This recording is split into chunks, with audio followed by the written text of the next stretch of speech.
Hello' friends, আজি আমি discuss কৰিম ডক্টৰ বাণীকান্ত কাকতি এৱাৰ্ড।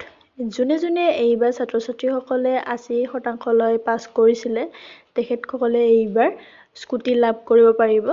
আৰু ইতিমধ্যে নডেল প্ৰিন্সিপালৰ পৰা বেনিফিচিয়াৰী লিষ্ট মুকলি কৰি দিয়া হৈছে।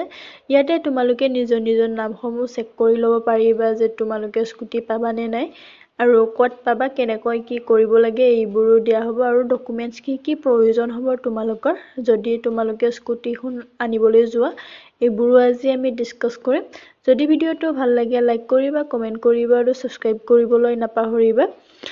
স্কুটি লাভ কৰিবলৈ হ'লে আগতে নডেল প্ৰিন্সিপালৰ তাত আনিব যাব লাগে। যেনে আপোনাৰ এই টকাসমূহ তাতে নডেল প্ৰিন্সিপালতহে যায়। তাতে পৰা তোমালোকে ডকুমেণ্টছ যদি ভেৰিফিকেশ্যন কৰি লোৱা, তাৰপিছত এই নডেল প্ৰিন্সিপালে ডিলাৰৰ তাত দি দিয়ে। তাৰপিছত তোমালোকে লাভ কৰিব পাৰিবা, তোমালোকৰ স্কুটিসমূহ লাভ কৰিব পাৰিবা।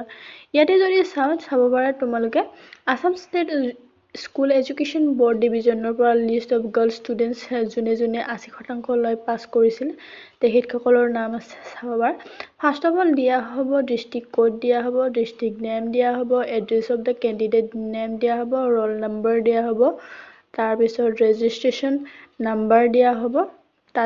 তাৰপিছত তোমালোকৰ ইয়াতে ৰেজিষ্ট্ৰেশ্যন নাম্বাৰ দিয়া হ'ব আৰু ৰেজিষ্ট্ৰেশ্যন ছেশ্যন দিয়া হ'ব, টোটেল মাৰ্কছ অবটেইন কিমান কৰিছিলে এইবোৰ দিয়া হ'ব, পাৰ্চেণ্টেজ দিয়া হ'ব, mobile number, email ID, gender, consignee এইবোৰ দিয়াৰ পিছত তোমালোকে ইয়াতে চেক কৰি ল'ব পাৰিবা যে তোমালোকৰ নামসমূহ আছে নে নাই। সেইবোৰ চেক কৰাৰ পিছত তোমালোকে লাভ কৰিব পাৰিবা তোমালোকৰ স্কুটিসমূহ। যেন তোমালোকে যদি ইয়াতে নাম আছে তেতিয়াহ'লে লাভ কৰিবলৈ পাৰিবা। কি লাগিব বুলি ক'লে তোমালোকৰ HS পাছ চাৰ্টিফিকেট লাগিব, মাৰ্কশ্বিট লাগিব, আধাৰ কাৰ্ড লাগিব আৰু তোমালোকৰ বনাফাইড চাৰ্টিফিকেট লাগিব, PRC লাগিব। এইখিনিয়ে আৰু কিবা যদি ইনফৰমেশ্যন আহে তেতিয়াহ'লে মই জনাবলৈ চেষ্টা কৰিম। ধন্যবাদ।